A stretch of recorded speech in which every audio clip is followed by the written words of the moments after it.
Hi అండి, ఎలా ఉన్నారు అందరూ? చాలా రోజుల తర్వాత, చాలా గ్యాప్ తర్వాత మళ్ళీ మీ ముందుకి నేను హాజరైపోయాను ఒక కొత్త స్టోరీతో. ఇది కూడా రియల్ స్టోరీ అండి. నమ్మడానికి సఖ్యం కాని స్టోరీ, కానీ ఈ స్టోరీని అమెరికన్ వాళ్ళు వచ్చి కన్ఫర్మ్ చేశారు. అదేంటి అన్నది ఈరోజు నేను మీకు చెప్తాను. సో ఆలస్యంకు స్టోరీలోకి వెళ్ళిపోదాం. యూపీ, ఉత్తరప్రదేశ్లో ఒక ఊరు ఇటావా, తెలిసే ఉంటుంది, చాలా ఫేమస్ ఆ ఊరు. సో ఇటావా దగ్గర ఒక ఊరు, చిన్న గ్రామం అండి. చాలా చిన్న గ్రామం, అంటే ఒక 50 కుటుంబాలు కూడా ఉండవు. ఇప్పుడు నేను చెప్పబోయే స్టోరీ ఏంటంటే 1960s, 70s, 80s తాలూకు స్టోరీ మాట. సో ఆ టైంలో 60s, 70sలో మీకు తెలిసిందే, ఆ చిన్న పల్లెటూరులో ఏంటంటే సరైన వసతులు ఏవి ఉండేవి కాదు. త్రాగే మంచినీళ్ళు కానీ, స్కూళ్ళు కానీ, కాలేజీలు కానీ, హాస్పిటల్స్ కానీ, లేదంటే ఇంకేది కూడా ఉండేది కాదు. ఆ 50 కుటుంబాలు, 60 కుటుంబాలు ఏవైతే ఉండేవో ఆ కుటుంబాలు మట్టికి వాళ్ళే చూసుకుంటూ వాళ్ళే బ్రతికేవారు. అంటే మంచినీళ్ళు కూడా తెచ్చుకోవాలంటే కనుక ఆడవాళ్ళు, మగవాళ్ళు చాలా దూరంగా ఎక్కడో ఒకటో రెండో బావులు ఉండేవి. వాళ్ళ ఉండే చోటు నుంచి చాలా దూరంగా అక్కడికి వెళ్ళి నీళ్లు తోడి తెచ్చుకునేవారు అన్నమాట, బిందెలతో. చాలామంది ఈ 70s, 60sలో పుట్టిన వాళ్ళు ఎవరైనా ఈ స్టోరీ వింటున్నట్లయితే వాళ్ళకి తెలుస్తుంది. అప్పట్లో వసతులు అంత ఎక్కువ ఉండేవి కాదు. సో ఇటావాలోని షరీఫాపురా అనేసి ఒక విలేజ్, చిన్న విలేజ్, అందులో జరిగిన స్టోరీ అండి ఇది. సో ఆ విలేజ్లో ఏంటంటే ఈ వసతులే ఉండేవి కాదు కాబట్టి ఎంప్లాయ్మెంట్ కూడా ఉండేది కాదు. సో ఆ ఊర్లో ఉన్న మగవాళ్ళందరూ కూడా ఢిల్లీకి, అక్కడికి ఇక్కడికి, చుట్టుపక్కల ఉన్న కొంచెం మంచి షహర్ లాంటి ప్లేస్లోకి, సిటీస్లోకి వెళ్ళి అక్కడ ఏ కూలి పనో, నాలుగు పనో ఏదో చేసుకొని ఆ డబ్బులు పట్టుకొని 6 నెలలకు ఒకసారి, సంవత్సరానికి ఒకసారి ఇంటికి వచ్చి భార్య బిడ్డల్ని పెంచుకునేవారు అన్నమాట. సో అలాంటి పరిస్థితుల్లో ఏంటంటే ఆ ఊర్లో చాలా వరకు మగవాళ్ళందరూ బయటని పనిచేసిన వాళ్ళే, కొంతమంది మగవాళ్ళే ఇంట్లో ఉండేవారు. సో ఆడవాళ్ళు మట్టికి బిడ్డల్ని పెంచుకుంటూ ఆ ఊర్లో ఉండేవారు. అక్కడ ఒక భార్యాభర్త ఇలాగే ఉండేవారండి. సో ఆ భర్త కూడా ఢిల్లీ వెళ్ళి కూలీ నాలి చేసి భార్య బిడ్డలను పెంచుకోవడానికి అని చెప్పేసి అలాగా దూరంగా ఉండేవాడు. వాళ్ళకి ఒక పాప. ఆ పాప 1969, 68 ఆ టైంలో పుట్టింది. అప్పట్లో రికార్డ్స్ కూడా ఉండేవి కాదు కాబట్టి నేను అలాగా 68, 69 అని చెప్తున్నాను. ఆ టైంలో పుట్టింది పాప పుట్టింది. సో ఆ పాపకి కొంత ఏజ్, అంటే ఒక 7-8 ఇయర్స్ వచ్చేసరికి తల్లి అస్వస్థతో మరణించింది. సో తండ్రి ఎక్కడో దూరంగా ఉంటాడు, తల్లితో పాటు అమ్మాయి ఉండేది, ఆడుకునే వయసు, చిన్నపిల్ల. అప్పటికే తల్లి చనిపోయింది అనేసి అంటే ఎంత ఒంటరి జీవితం అండి. సో ఇలాంటి చిన్న చిన్న ఊర్లో ఏంటంటే అందరూ కూడా, జనాలు అందరూ కూడా ఆత్మీయంగా ఉంటారు. ఓకే, ఎవరికైనా కష్టం వచ్చింది అంటే గబుక్కన ఒక 10 మంది వచ్చి ఆదుకోవడం అది చేస్తారు. అలాగే ఈ పాప విషయంలో కూడా ఎవరో దగ్గర బంధువు ఒకరు ఆ అమ్మాయిని చేరదీసి పెంచారు. తండ్రి దూరంగా ఉండి కూలీనాలి చేసి డబ్బులు తీసుకొచ్చి వెళ్ళిస్తే ఆ కూతురుని చూసుకునేవారు. కొంతకాలానికి ఆ తండ్రి కూడా కాలం చేశాడు. సో ఈ అమ్మాయికి అప్పటికి 13 సంవత్సరాలు వచ్చినాయి. 13 సంవత్సరాలు రాగానే ఆ టైంలో 13వ సంవత్సరం, 12వ సంవత్సరం అనగానే ఆడపిల్ల ఎదిగిపోయింది అనేసి చెప్పేసి పెళ్ళిళ్ళు చేసేవారు. సో ఆ అమ్మాయికి 13వ ఏటన పెళ్లి చేసేసారు. పెళ్లి చేసేస్తే కొన్నాళ్ళు, ఒక 2-3 నెలలు బాగానే ఉన్నారు, భర్తతోని హ్యాపీగా ఉంది. కొంచెం ఏంటంటే ఆమె జీవితం అంతా ఒంటరితనమే కదా. తండ్రి దగ్గర ఉండేవాడు కాదు, తల్లితో ఉండేది, తండ్రిని మిస్ అవుతూ ఉండేది. కానీ తల్లి చనిపోయింది, ఆ తర్వాత ఎవరో బంధువులు ఇంట్లో ఉండాల్సి వచ్చింది, తండ్రి చనిపోయాడు, ఇప్పుడు భర్త దొరికేసరికి కొంచెం హ్యాపీగా ఫీల్ అయింది. కానీ జీవనం భోంచేయాలి, బ్రతకాలి కదా. ఈ అబ్బాయి కూడా, పెళ్లి చేసుకున్న అబ్బాయి కూడా ఏంటంటే, లేదు నేను కూడా వెళ్ళి పని చేసుకొస్తేనే మనం బాగుంటాం అనేసి చెప్పేసి ఆ అబ్బాయి కూడా ఈ అమ్మాయిని వదిలిపెట్టి దూరంగా వెళ్ళి పని చేయడానికి స్టార్ట్ చేశాడు. స్టార్ట్ చేస్తే ఈ అమ్మాయి మళ్ళీ ఒంటరిది అయిపోయింది. సో ఇలాగా ఇంకొక 2-3 నెలలు గడిచిన తర్వాత కొత్తగా పెళ్ళయింది కదండి. సో అబ్బాయి 6 నెలలు, సంవత్సరం కాకుండా నెలకొకసారి, 2 నెలలకొకసారి ఇంటికి వచ్చేవాడు. ఈ క్రమంలో ఆ అమ్మాయి కడుపుతానుంది. తర్వాత ఒక పండంటి బాబు, మగబిడ్డ పుట్టాడు.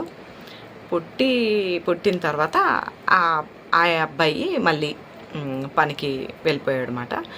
సో ఏంటంటే ఇంక ఈ అమ్మాయి జీవితంలో ఆ బాబు పుట్టేసరికి ఈ అమ్మాయి లైఫ్ కంప్లీట్ అయిపోయింది, నా లైఫ్ కంప్లీట్ అయిపోయింది అన్నంత ఆనందం. ఇంకా కొడుకే తనకి ప్రపంచం అయిపోయాడు. ఒక్క క్షణం కూడా వదిలిపెట్టేది కాదు. దూరంగా ఎక్కడికో వెళ్ళి నీళ్లు తేవాలి. అప్పుడు కడవలు ఉండేవి, ఇలాగా చంకలో ఎత్తుకొని లేకపోతే భుజం మీద ఎత్తుకొని తెచ్చేవారు కదా. అలా ఎత్తుకొని తెచ్చినప్పుడు కూడా ఒక చంకలో కుండ, కడవ, అండ్ ఇంకో చంకలో కొడుకు, ఇలాగమాట. అలాగా ఆ అమ్మాయి ఏ పని చేసినా కానీ, వంట చేస్తున్నప్పుడు కానీ ఒక్క క్షణం కూడా కొడుకుని వదిలిపెట్టేది కాదు. అలాగా గడుస్తూ కొడుకు ఒక 5 నెలలు వచ్చింది. చక్కగా పుష్టిగా తయారయ్యాడు కొడుకు. చాలా హ్యాపీగా గడిచేది ఆ అమ్మాయి జీవితం. ఈ క్రమంలోనే ఒకరోజు అందరూ ఆడవాళ్ళతో కలిసి, 2-3 మగవాళ్ళు కూడా ఉన్నారు, వాళ్ళతో కలిసి నీళ్లు తేడానికి అనేసి చెప్పేసి ఆ దూరంగా బావి ఏదైతే ఉందో అక్కడికి వెళ్ళి నీళ్లు తోడుకొని అందరూ నవ్వుకొని చక్కగా మాట్లాడుకుంటూ, ఇక్కడ నీళ్ళ బిందె, ఇక్కడ కొడుకు గట్టిగా పట్టుకొని అందరూ వస్తుండగా, నడుస్తారు కదా, లైన్లో నడుస్తుంటుండగా సడన్గా ఒక పెద్ద అరుపు. ఆ అరుపు అరిచేసరికి ఏంటా అరుపు అనేసి చెప్పేసి ఆ నీళ్లు తీసుకురావడానికి వచ్చిన ఆడలు మగలు కూడా వెనక్కి తిరిగి చూసేసరికి ఈ అమ్మాయి పేరు సుమిత్ర. ఓకేనా. సో సుమిత్ర ఆ కేక వేసింది గట్టిగా. కేక వేస్తే అందరూ వెనక్కి తిరిగి చూసేసరికి అమ్మాయి ఏంటంటే ఈ చేతిలో కుండ ఏదైతే ఉందో అది కింద పడేసింది, కింద పడిపోయింది. నీళ్ళన్నీ పోయినాయి. అండ్ కుండ అంటే బిందె అండి. తర్వాత బాబుని ఇలాగ గట్టిగా అదిమి పట్టుకొని ఒక చెయ్యి అంటే ఈ చెయ్యి ఖాళీగా ఉంది కదా, ఇది బాబుని పట్టుకుంది. ఈ చెయ్యి ఇలాగ పైకి చూపిస్తూ వేళ్ళన్నీ వెనక్కి ఇలా వెనక్కి విరిగిపోయి ఉన్నాయన్నమాట. అలాగ వేళ్ళు వెనక్కి, చెయ్యిని గట్టిగా పైకెత్తి, కళ్ళు ఇలా పైకెత్తి కళ్ళని గిరిగిరా తిప్పుతూ ఉందన్నమాట. సో ఏంటి ఇలా అయ్యింది అనేసి చెప్పేసి చాలా భయపడ్డారు జనాలందరూ. ఎందుకంటే ఆ కాలంలో ఏంటంటే భూతాలు, ప్రేతాలు, ఏదో ఆత్మ వచ్చింది, చేరింది, అది ఇది అన్న దీంతో అందరూ అల్లిపోయారు. దూరం జరిగి సుమిత్ర అని కేకలేస్తూనే ఉన్నారు. ఆ అమ్మాయికి హోష్ రాలేదు. ఒక 10 నిమిషాల తర్వాత నార్మల్ అయిపోయింది.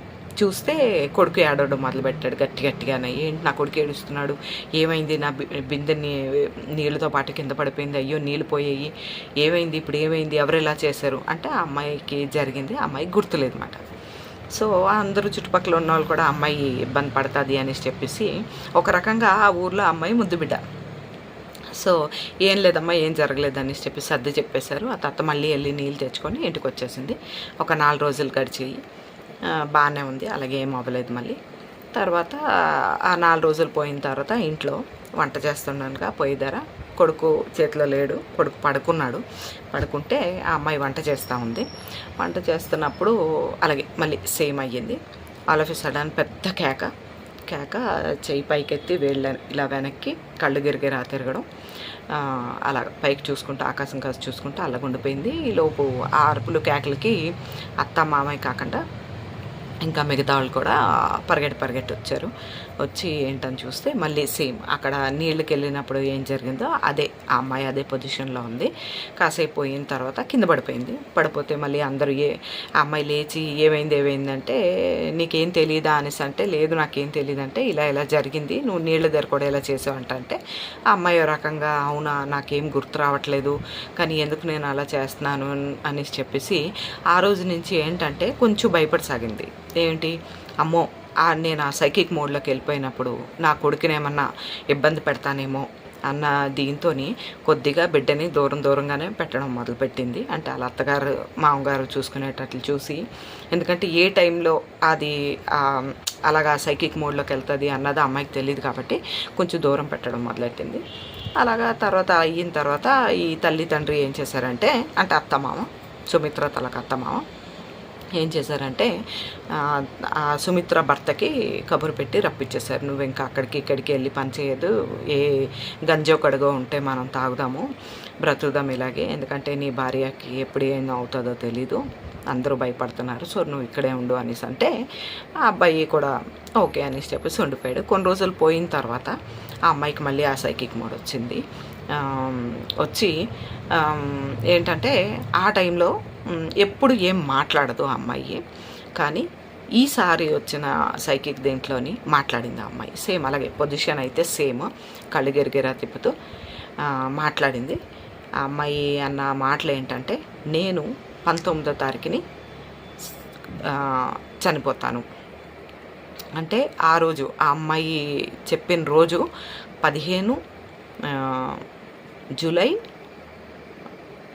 మాట. సో 19 జూలైన నేను చనిపోతాను అనేసి చెప్పేసి ఆ అమ్మాయి మళ్ళీ స్లో కోల్పోయింది. సో ఇదేంటి ఇలాగా 19వ తారీఖు నేను చనిపోతాను అనేసి చెప్పింది అనేసి చెప్పి అందరూ ఆశ్చర్యపోయారు.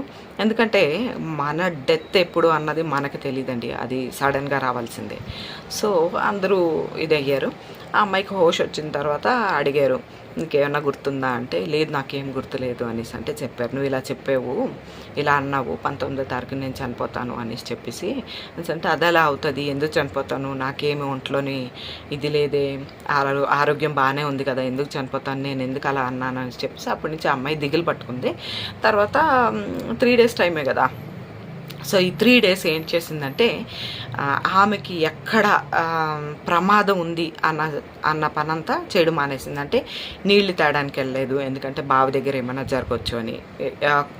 ఈ కట్టెలు అవి కొట్టుకోవడానికి వెళ్తారు కదా పొయ్యిలోకి, కొండకి గెండికి వెళ్ళను, ఎందుకంటే జారిపోయి పడిపోయే ప్రమాదం ఉంది, నేను వంట చేయను ఈ 3 రోజులు, ఎందుకంటే అగ్నితోనే ఏమైనా ప్రమాదం ఉండొచ్చు. ఇలాగా కొంచెం జాగ్రత్తలు తీసుకుంటూ చాలా జాగ్రత్తగా ఉంది. కరెక్ట్గా డేట్ రాని వచ్చింది 19వ తారీఖు. ఆ డేట్ వచ్చేసరికి ఏం పని చేయలేదు ఆ అమ్మాయి, చాలా జాగ్రత్తగా ఉంది, ఇంట్లోనే ఉంది. తర్వాత కొంచెం సాయంత్రం అయింది, కొంచెం చీకటి పడుతుంది, 6 ఆ టైము, 5:30 6 టైంలోని. సరే ఇంకా రోజంతా అయిపోయింది కదా, ఇదేమన్నా తప్పేమో అనేసి చెప్పేసి ఆ అమ్మాయి ఏం చేసిందంటే, కొంచెం వాకిట్లోకి వెళ్ళి నుంచుందాము అనేసి చెప్పేసి వాకిట్లోకి వచ్చి నుంచోగానే అట్నుంచి ఆ అమ్మాయి ఫ్రెండ్ ఒక అమ్మాయి వెళ్ళిపోతుంటే ఆ అమ్మాయిని పిలిచి, ఏంటి ఏం చేస్తున్నావు అది ఇది అనేసి చెప్పేసి, ముచ్చట్లు ఉంటాయి కదండి ఆడోళ్ళవి, ఆ ముచ్చట్లు మాట్లాడుకుంటున్నారు ఇద్దరు. మాట్లాడుకుంటూ ఆల్ ఆఫ్ ఎ సడన్ ఆ అమ్మాయి మళ్ళీ సేమ్ సైకిక్ మోడ్, చేయి పైకెత్తి కళ్ళు గిరిగిరా తిప్పుతూ ఆ అమ్మాయి అలాగా స్టన్ అంటే స్టాచ్యూ అన్న టైప్లోనే ఉండిపోయింది అనమాట. ఉండిపోతే అలా స్నేహితురాలు ఏదైతే ఉందో సుమిత్ర అని చెప్పేసి ఎంత కదిపినా కానీ కదలలేదు. ఆ తర్వాత ఒకసారి బాడీ ధడ్డని కింద పడింది. అక్కడ ఊర్లో చిన్న చితక వైద్యం చేసుకునే వైద్యులు ఉంటారు కదండి, వాళ్ళని పిలిస్తే వాళ్ళు చూసి నబ్సది అదే చూసి లేదు ఈ అమ్మాయి ఇంకా చనిపోయింది, సుమిత్రకి మనకు లేదు అనేసారు. ఆశ్చర్యపోయారు అందరూని. సో చిన్న ఊరు, చీకటి పడిపోతుంది, 6-7 టైం అయిపోయింది, అంటే 5-6 టైంలోని ఆల్రెడీ చీకటికి. సో దానికి ఆ ఊర్లో భయం ఒకటి, ఎందుకంటే తన డెత్ ఎప్పుడు జరుగుతుంది అన్నది అమ్మాయే చెప్పుకుంది కాబట్టి దీనికి ఊరోళ్ళందరూ భయపడిపోయి మళ్ళీ రేపు ఉదయం వరకు ఉంచొద్దు, ఈరోజే జల్దీ మనం ఖననం చేసేద్దాము అన్న టైప్లోని ప్లాన్ చేసుకొని అన్నీ రెడీ చేస్తున్నారు. ఈలోపు అత్త మామ భర్త చాలా దుఃఖించారు, ఏంటి ఇలా జరిగింది అది ఇది అనేసి చెప్పేసి. తర్వాత కొంతమంది ఆడోళ్ళు, ఒక 4-5 ఆడోళ్ళు కలిసి, అంటే భర్త ఇంకా బతికే ఉన్నాడు కాబట్టి చనిపోయిన ఆవిడికి పసుపది రాసి సింగారం చేస్తారు కదండి, అందులోకి యూపీలో మరీ ఎక్కువ పెళ్లి కూతురులాగే తయారు చేస్తారు ఎగ్దమ్. సో వాళ్ళు ఒక రూమ్లోకి అమ్మాయి బాడీని పెట్టి ఈ 4-5 ఆడోళ్ళు వెళ్ళి పసుపది రాసి బొట్టు గిట్టు అన్నీ పెట్టడానికి తలుపు దగ్గరికి వేసి అన్నీ చేస్తుంటే, ఈ లోపు ఏమైందంటే అందులో ఒక ఆవిడ పెద్ద కేకలు వేసుకుంటూ బయటకు వచ్చింది. ఆ తర్వాత 2 ఆవిడ వచ్చింది, 3 ఆవిడ వచ్చింది. ఇంకా అందులో ఆ రూమ్లోకి వెళ్ళిన వాళ్ళందరూ బయటికి పరిగెట్టి వచ్చేస్తారు అనమాట. ఏమైంది అనేసి చెప్పేసి కనుక్కుంటే అప్పుడు వాళ్ళు ఏం చెప్పారంటే, మేము అమ్మాయికి పసుపు రాసి ఇవన్నీ చేస్తున్న టైంలోనే అమ్మాయి కళ్ళు తెరిచింది. కళ్ళు తెరిచి ఇదేంటి మీరందరూ ఎవరు, ఏం చేస్తున్నారు, నాకు ఏం జరుగుతుంది ఇక్కడ అనేసి చెప్పేసి అరుస్తుంది అనేసరికి భర్త, అత్తమామ, ఊరు పెద్దలందరూ లోపలికి వెళ్ళి చూస్తే అమ్మాయి లేచి కూర్చొని ఉండి ఏమైంది నాకు, మీరు అందరూ ఏంటి ఇలా చేస్తున్నారు అనేసి చెప్పేసి కేకలు వేసిందన్నమాట. వేసిన తర్వాత ఇంకా భార్య బ్రతికింది అనగానే భర్తకు చాలా సంతోషం కదండి. సో అబ్బాయి గబగబా పరిగెట్టుకొని వెళ్ళి ఆ అమ్మాయిని పట్టుకొని సుమిత్ర నేను చాలా హ్యాపీగా ఉన్నాను, నువ్వు మళ్ళీ బ్రతికేవు అని చెప్పి, చనిపోయేవేమో, నా నుంచి దూరం అయిపోయేమో ఇలాగా ఏడవడం మొదలు పెడితే అమ్మాయి ఏం చేసిందంటే ఒక్కసారి ఆ అబ్బాయిని ఇలాగా అంత దూరానికి తోసి ఎవరు మీరు, ఎందుకు అలాగ నన్ను పట్టుకుంటున్నారు, నీకు బుద్ధి లేదా, నువ్వు ఎందుకో పరాయిస్తీని అంత అలాగొచ్చి కౌగిలించుకుంటున్నావు అని చెప్పేసి దూరంగా తోస్తే ఆశ్చర్యపోయారు అందరూ. పరాయి స్త్రీ ఏంటి, నీ భర్త అమ్మ అని అంటే, ఏంటి నా భర్త ఏంటి, కాదు ఇతను నా భర్త కాదు అంటే, ఈ కొడుకు ప్రాణం కదా, కొడుకుని అసలు ఒక్క క్షణం వదిలేదు కదా, కొడుకుని తీసుకొచ్చి చూపించేదిగో నీ కొడుకు అనేసి అంటే, ఈ అబ్బాయి ఎవరో కూడా నాకు తెలియదు, నీ అత్త మామన గుర్తుపట్టమ్మా అంటే, వీళ్ళు కూడా ఎవరు తెలియదు, అసలు మీరందరూ ఎవరు, ఈ ఊరేంటి, అసలు ఏంటి అనేసి చెప్పేసి అమ్మాయి పెద్ద కేకలేస్తే సరే అంటే ఇంత పెద్ద సంఘటన జరిగింది కాబట్టి అమ్మాయి ఏమన్నా కొంచెం డిస్టర్బ్డ్గా ఉందేమో, పిచ్చిగా మాట్లాడుతుందని చెప్పేసి ఆ ఊర్లో ఉన్న వైద్యులు ఏం చేశారంటే, కొంచెం అమ్మాయికి ఒక 2-3 రోజులు రెస్ట్ ఇవ్వండి, ఎక్కడికి వెళ్ళిపోకుండా చూసుకోండి అని చెప్పేసి అంటే, భర్త అలా కాపలాగానే ఉండేవాడు. కొన్ని రోజులు పోయిన తర్వాత అమ్మాయిని ఎక్కడికి వెళ్ళనిచ్చేవారు కాదన్నమాట. వద్దు ఇక్కడే ఉండు, అది ఇది అనేసి చెప్పేసి, నువ్వు బయటకు వెళ్ళడానికి వీల్లేదు అది అని, ఎక్కడికైనా పారిపోద్దామని భయం. సో దానికి అమ్మాయి ఏం చేసిందంటే, ఇలా కాదు నేను ఇక్కడి నుంచి తప్పించుకోలేను అన్నది అర్థమైపోయి ఆ అమ్మాయికి ఏం చేసిందంటే, సరే నేను ఎక్కడికి వెళ్ళను, ఇక్కడే ఉంటాను, కానీ మీరు ఎవ్వరూ నన్ను ముట్టుకోవడానికి కానీ పట్టుకోవడానికి ట్రై చేయకూడదు, నాకు మీరు అందరూ ఎవరో తెలియదు, నేను ఉంటాను ఇక్కడే, కానీ నాదొక పని చేసి పెట్టాలి అనేసి చెప్పేసి ఆ భర్తకి రోజుకు ఒక లెటర్ రాసిచ్చేదండి. ఒక లెటర్, అప్పుడు ఇన్లాండ్ లెటర్స్ వెళ్ళి పోస్ట్ ఆఫీస్లో పోస్ట్ చేయాలి కదా, అదే పోస్ట్ డబ్బా ఉండేది ఒక రెడ్ది, అందులో పోస్ట్ చేయాలి కదా. సో అనేది నేను ఇక్కడే ఉంటా, ఎక్కడికి వెళ్ళకూడదు అనేసి అంటే, నేను ఇచ్చే లెటర్ నువ్వు పోస్ట్ చేయాలి అని చెప్పేసి అంటే, భర్త చాలా ప్రేమ పాపము ఆ అబ్బాయికి ఆ పిల్ల అంటే, సరే అనేసి చెప్పేసి నేను పోస్ట్ చేస్తాను, నువ్వు ఎక్కడికి వెళ్ళకని చెప్పాడు. చెప్పి రోజుకో లెటర్ తీసుకెళ్ళి పోస్ట్ చేసేవాడు. ఇంతలో ఆశ్చర్యం ఏంటంటే, సుమిత్రకి చదువు లేదు, కానీ ఈ అమ్మాయి ఇంగ్లీష్లో లెటర్ రాసి ఇచ్చేది ఆ అబ్బాయికి.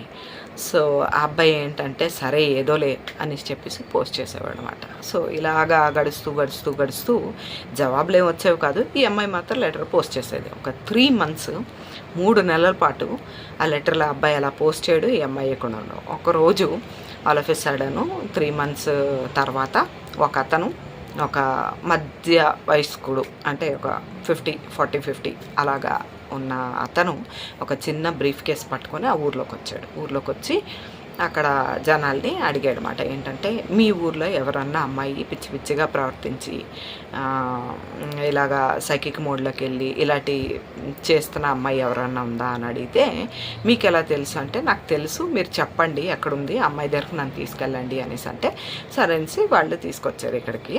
ఆయన పేరు రామ్. సో రామ్ గారు వచ్చిన తర్వాత బయటన నొలక మంచం వేసి కూర్చోబెట్టి మాట్లాడుతుంటే, మీ పేరేంటి అంటే, ఇలాగ రామ్ త్రిపాఠి అని చెప్పేసరికి ఆ పేరు అమ్మాయి విన్నది. సుమిత్ర విని గబ్బగబ్బా పరిగెట్టొచ్చి, ఇంట్లో ఉన్నది పరిగెట్టొచ్చి అతన్ని కౌగులించుకుంటే, అతను కూడా ఎవరో అమ్మాయి కదా వచ్చి కౌగులించుకుంటే, ఇదేంటి అమ్మాయి నన్ను కౌగులించుకుంటున్నావు అమ్మా అనేసి చెప్పేసి కొంచెం ఇబ్బంది పడితే డాడీ అనడం మొదలుపెట్టింది. అంటే డాడీయా, ఒకసారి ఆయన కంగుతున్నాడు. ఏమ్మా నువ్వు నన్ను డాడీ అని పిలుస్తున్నావు అంటే, డాడీ నీ శివాని అన్నది. శివ అనేసరికి ఆయన కళ్ళు చెమ్మగిల్లాయి.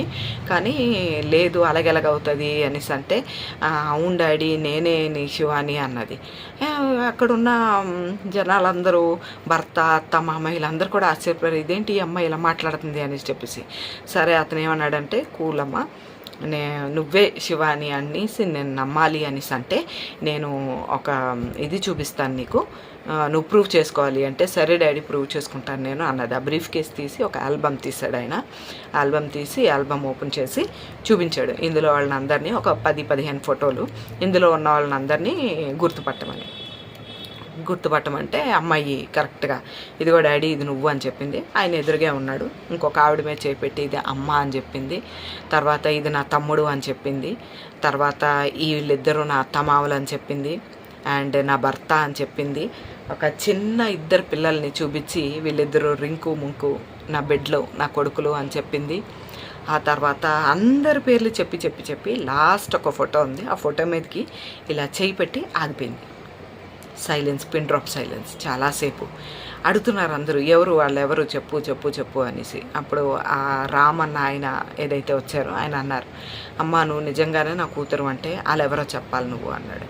అనేసి అంటే ఆ అమ్మాయి కళ్ళంటి నీళ్ళు పెట్టుకొని బోరుమని ఏడుస్తూ, ఇది నా ఆడబడుచు నా డాడీ, ఈ ఆడబడిచే నన్ను రాయితోని తల మీద 10 సార్లు కొట్టి నన్ను చంపేసి వీళ్ళందరూ తీసుకెళ్ళి నన్ను రైలు పట్టాల మీద పడేశారు, ఇదే డాడీ నన్ను చంపేసింది అని చెప్పేసి అన్నది. ఒక్కసారిగా ఆశ్చర్యపోయి ఆ తండ్రి కళ్ళలో నీళ్ళు, నా కూతురువే నువ్వు అని చెప్పేసి అతను బోరుగా ఏడ్చాడు. ఏడ్చి అప్పుడు ఆ ఊర్లో ఉన్న వాళ్ళందరికీ స్టోరీ చెప్పాడనమాట.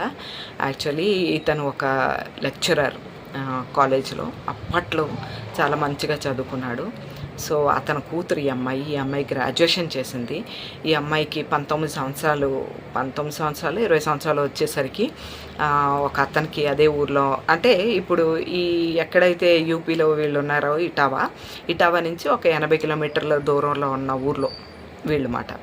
సో అక్కడ ఒక మంచి అబ్బాయికి ఇచ్చి పెళ్లి చేశారు. పెళ్లి చేసిన తర్వాత 2 కొడుకులు పుట్టారు.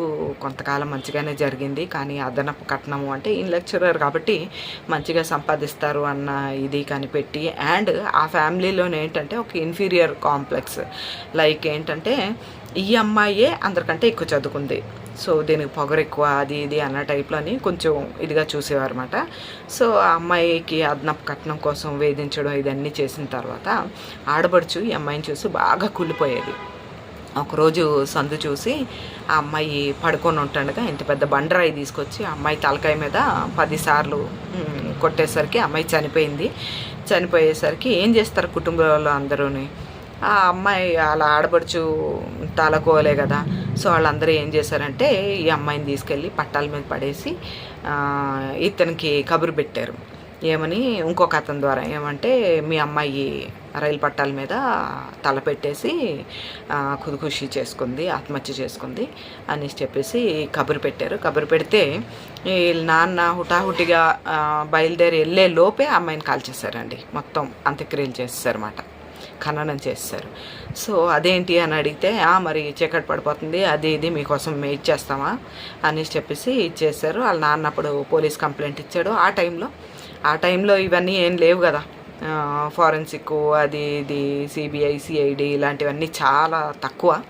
సో పోలీస్ కంప్లైంట్ ఇస్తే ఆ అత్తని మామని ఆడబడుచుని భర్తని తీసుకెళ్ళి కాసేపు రిమాండ్లో పెట్టారు. ఆ తర్తాలు విడుదలైపోయి నేరం నిరూపణ కాక, ఎందుకంటే ఆల్రెడీ ఆ అమ్మాయిని కాల్ చేశారు కాబట్టి నేరం నిరూపణ కాక వాళ్ళందరూ మళ్ళీ బయటకు వచ్చేసారు, నార్మల్ అయిపోయింది. అప్పటి నుంచి ఏం చేయలేక అతను అతని భార్య అలా ఈ అమ్మాయి తాలూకా శివాని తాలూకా అన్నదమ్ముడు వీళ్ళందరూ కూడా చాలా బాధపడసాగారు.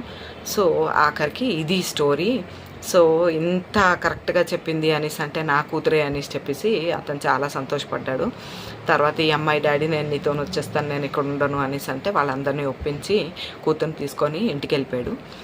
ఇంటికి వెళ్ళిపోయిన తర్వాత ఎక్కడ పెట్టుకుంటారు ఆ రోజుల్లో ఏంటంటే ఒకసారి అమ్మాయికి పెళ్లి చేశారంటే చావైనా బ్రతికైనా అత్తారింట్లోనే. సో ఇతను తన ఉండే ప్లేస్కి తీసుకెళ్ళాడు.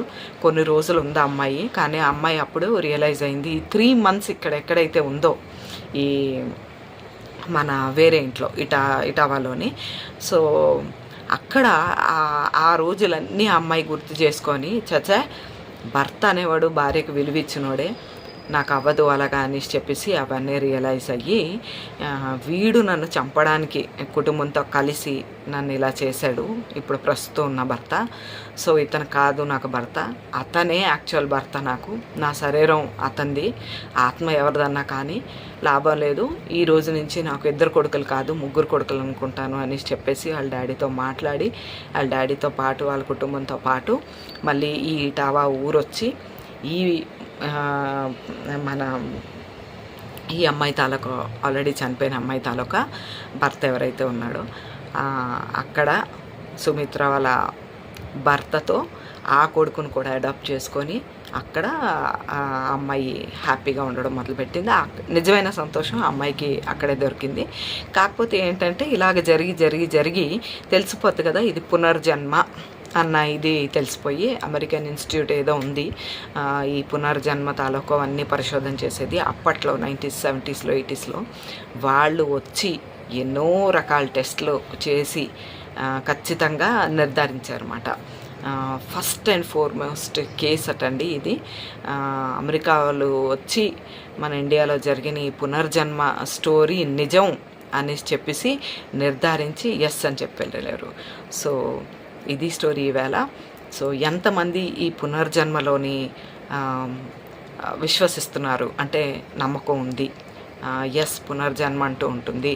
ఎలా అయితే మన పురాణాల్లో చెప్పబడిందో ఈ శరీరం ఒక తిత్తు, సో ఇందులోంచి ఆత్మ ఏదైతే ఉందో ఈ శరీరం పాడైపోయిన తర్వాత ఇది వదిలేసి వేరే శరీరంలోకి వెళ్ళిపోద్ది అన్నది ఈ స్టోరీని బట్టి నమ్మచ్చు. సో ఎంతమంది మీరు నమ్ముతున్నారు ఈ విషయాన్ని అండ్ ఈ స్టోరీ మీకు ఎలా అనిపించింది? ఇది నిజంగా జరిగిందండి, మీరు గూగుల్ చేసుకోవచ్చు. సో నాకు కమెంట్స్లో పెట్టండి. ఈ రోజుకి ఇంతే, మళ్ళీ ఇంకో స్టోరీతో మళ్ళీ ఇంకో రోజు మేము ఎందుకు వస్తానో అంతవరకు బాయ్.